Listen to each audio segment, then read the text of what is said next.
13 जुलै रोजी मनोज जरांगे पाटील यांची शहरामध्ये सिडको पुलापासून ते क्रांती चौक इथपर्यंत रॅली आहे. त्या रॅलीच्या अनुषंगाने आमची पोलीस प्रशासनाची आणि आयोजकाची 2 वेळेस बैठक झालेली आहे. त्यांनी बाहेरून आल्यानंतर कुठे पार्किंग करावी, कशाप्रकारे यावं याबाबत संपूर्ण नियोजन झालेलं आहे. त्याचबरोबर गर्दीमध्ये कोणी अडू नये किंवा त्रास होऊ नये याकरिता संपूर्ण हा केम्ब्रिज नाका ते नगर नाका इथपर्यंतचे वाहतुकीसाठी बंद करण्यासाठी नोटिफिकेशन काढण्यात आलेलं आहे आणि त्याला पर्यायी रस्ते दिलेले आहेत.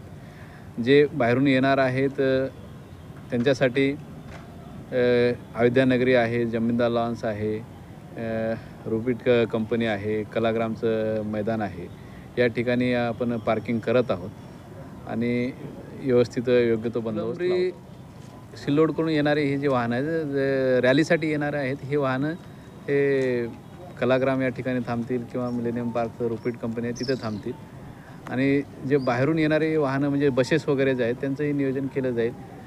त्यांना ह्या रॅलीचा मार्ग सोडून इतर मार्गाने त्यांचं नियोजन केलं जाईल. साधारण किती लाख लोक उपस्थित राहू शकतील किंवा राहणार असं काही आकडा वगैरे आला आहे तुमच्याकडे? कसा अंदाजे आकडा नाही? अंदाजे आकडा आमच्याकडे काही फिक्स आलेला नाही, परंतु 1000च्या वर 50,000च्या वर संख्या किंवा लाखाच्या वर संख्या असू शकते. त्या दृष्टीने आमचं नियोजन आहे.